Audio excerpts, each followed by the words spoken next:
Namaste. Modern science, modern medicine has done amazing things without a doubt. But one thing which it has forgotten to do, and that is it has pauperized the body of its own healing powers. We should not forget that mankind has had so many inner resources to fight, so many battles and wars. Modern medicine is 100, 200 years old. Even if you go back, way back, 400 years old when people were amputing under a chainsaw. So, if you really look at it, it's 200 years old.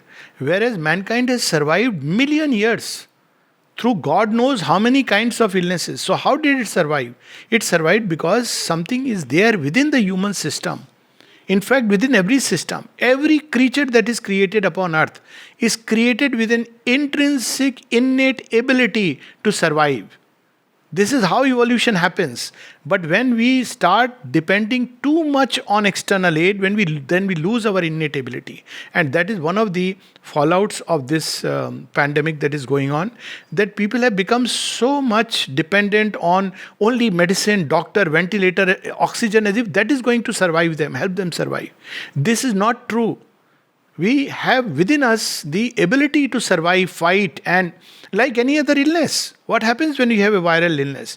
People believe that it's paracetamol and all. No, it's your body immunity that fights. When it cannot fight, that's the time we succumb to it. And why we cannot fight? One, when the body stops believing that it can fight.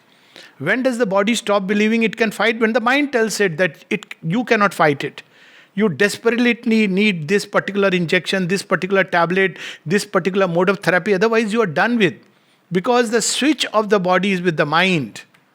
And if the mind tells us that we are a dead man, then take it for granted that we are almost written off. But when the mind says that no, I can fight and win and conquer, then the whole body mechanisms are triggered like that.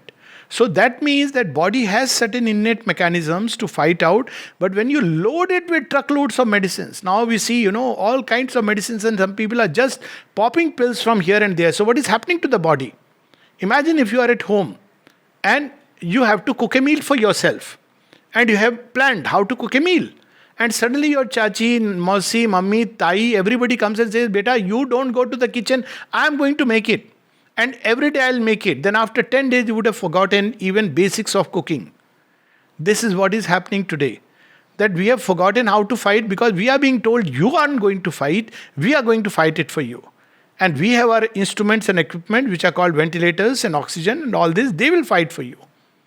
And therefore you have to depend upon us and rely upon us. This is a kind of dependence which with all goodwill, it is done with goodwill.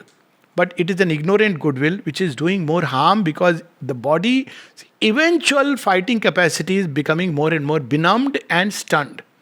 So does it mean that one should not go to doctor and not take medicine? No, go by all means. Take simple remedies, gentle medicines. But remember that cure doesn't come from the doctor. Doctor does not cure us. The medicine does not cure us. Mother said long back, the body is cured when it has decided to be cured. It is the will in the body that cures us, even logically and scientifically.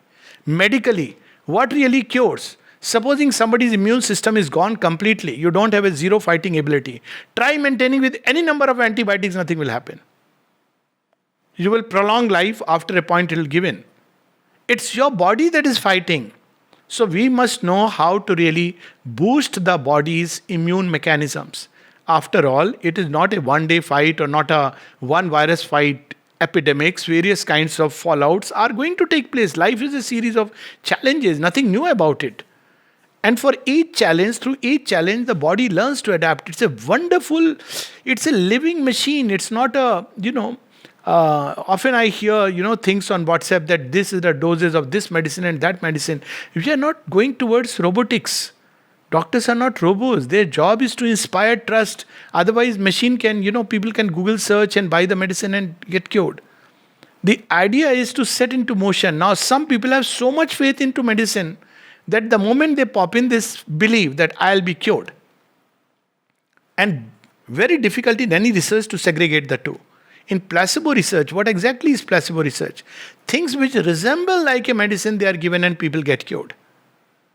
So normally we say that a drug has the dravya gun only when it is efficacy is more than what a placebo research is.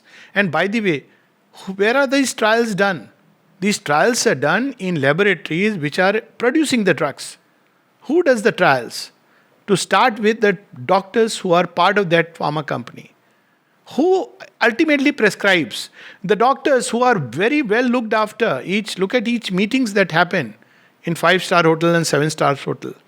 I'm not saying people are consciously doing anything. Most of the people are ignorant victims because we don't think consciously. We have given it up. So the moment something comes in the market, we are very happy that now I have a new instrument and armament.